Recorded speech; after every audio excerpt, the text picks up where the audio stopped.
Queridos alunos, vamos gravar hoje falar hoje do capítulo 3 do livro, falar sobre urgência e emergência. Hoje uma das partes do que nós estudaremos é sobre o desmaio e o estado de choque. O que é o desmaio?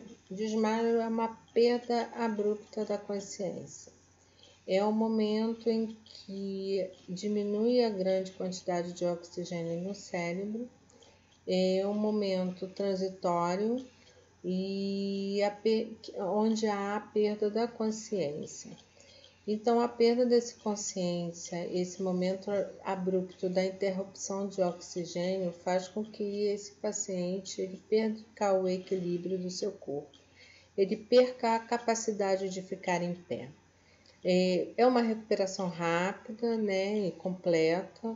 Não é algo que a gente fique desesperadamente para que esse paciente recobre sua consciência. O desmaio ele pode ser causado por várias situações. Ele pode ser desmaios causados por medicações, causados por distúrbios metabólicos, né, uma hipoglicemia, alguns distúrbios que podem ser causados, problemas cardiovasculares, né? O problema do desmaio é que a gente tem que ter bastante cuidado na queda.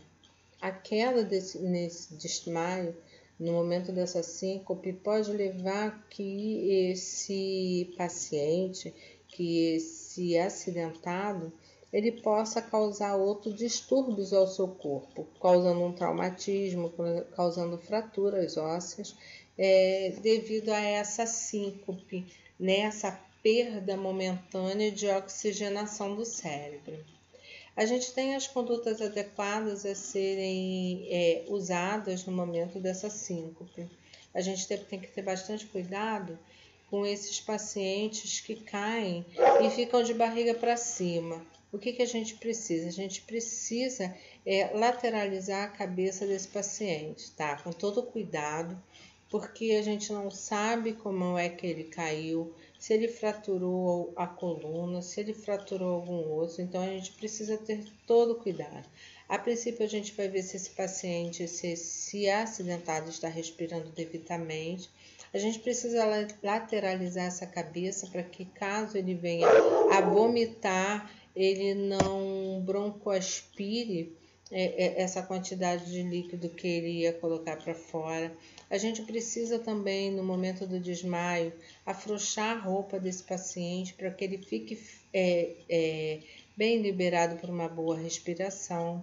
A gente precisa, no momento desse desmaio, olhar ao redor para ver se algo possa causar danos à nossa vida, risco à nossa vida. Então, como eu já falei antes, a gente precisa ter um cuidado primeiro com a gente. Então, a gente também precisa saber se ele está com sangramento, porque esse sangramento pode levar a um choque hipovolêmico. A gente precisa saber se ele está traumatizado, se ele fraturou alguma coisa. E quando ele recobra essa consciência, a gente precisa também saber, perguntar se ele está orientado no tempo e no espaço, o que é isso. Se ele sabe o dia, se ele sabe o dia da semana, se ele sabe a data da semana, se ele está orientado onde ele está, se ele sabe o nome dele.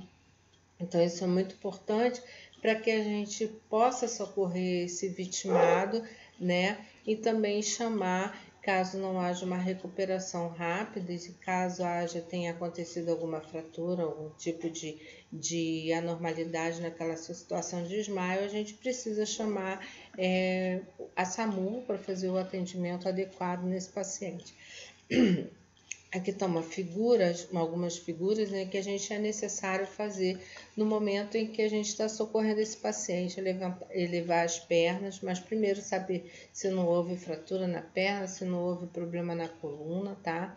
Mas a gente precisa elevar essas pernas, lateralizar a cabeça. Essa figura não está muito nítida, mas a gente precisa lateralizar essa cabeça para evitar a broncoaspiração.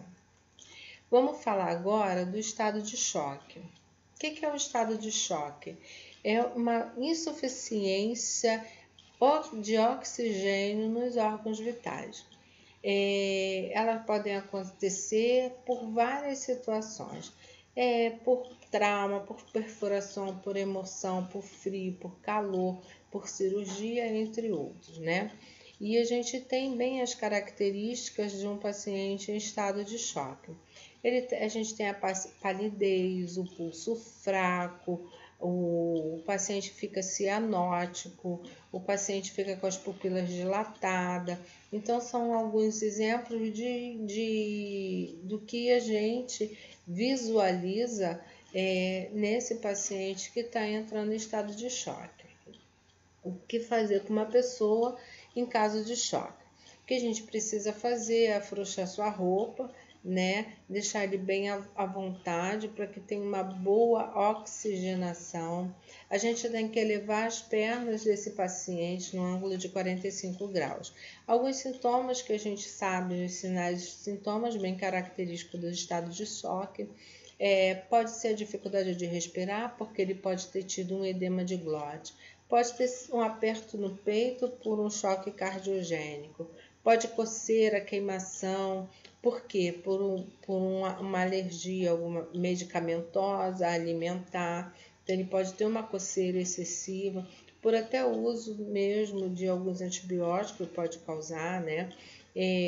A gente visualiza bastante os seus lábios, os seus olhos, né, se tornarem inchados, ele está tendo um processo alérgico que pode levá-lo ao choque. Então, isso tudo é bem característico dos choques.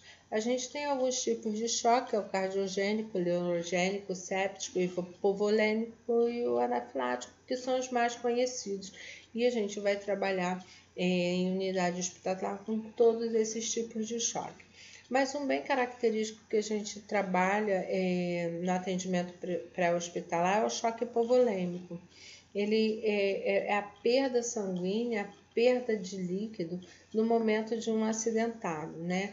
Numa queimadura, esse paciente ele perde líquido do seu corpo.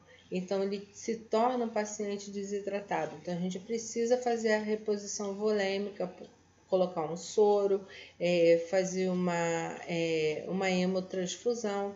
Então, o choque hipovolêmico ele é bem característico do sangramento que acontece com um acidentado. Então, a gente tem que fazer a reposição de eletrólitos, de fluidos, de soro fisiológico. Então, fazer a reposição de volume para que esse paciente ele não morra por perda total dos líquidos que compõem o seu corpo. O choque anafilático é um choque característico pela alergia, né? Alergia de medicamentosa, alergia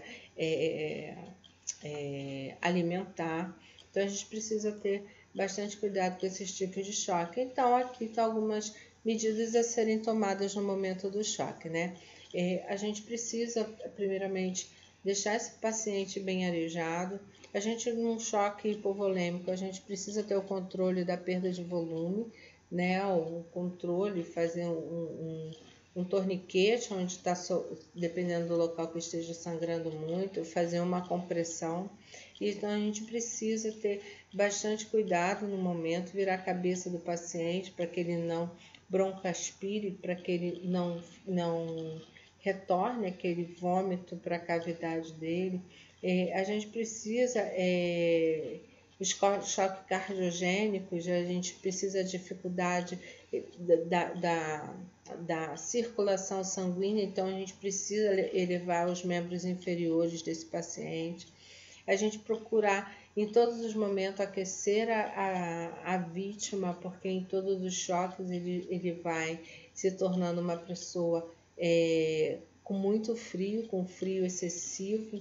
Então, a gente precisa aquecê-la, né?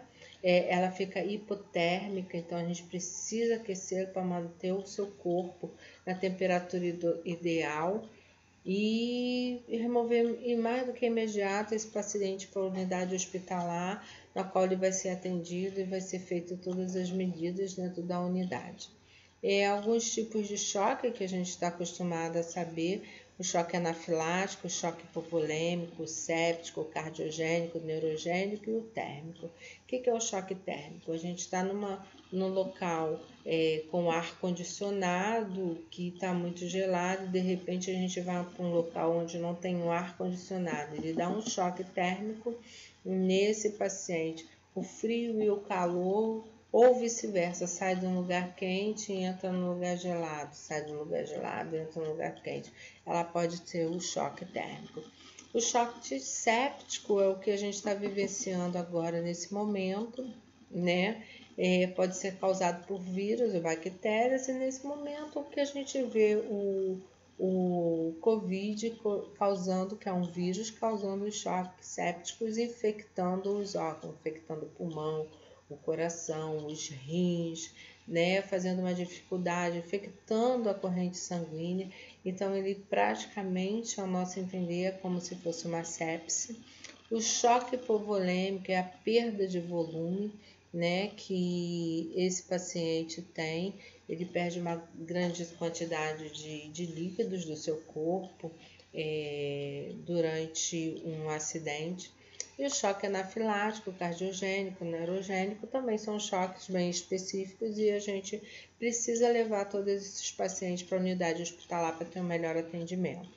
É bem importante que nesse momento, eu terminando essa aula, vocês não esqueçam de usar máscara, lavar bem essas mãos ao saírem de casa e até o próximo slide. Nós estaremos juntos e dando continuidade às nossas aulas, tá?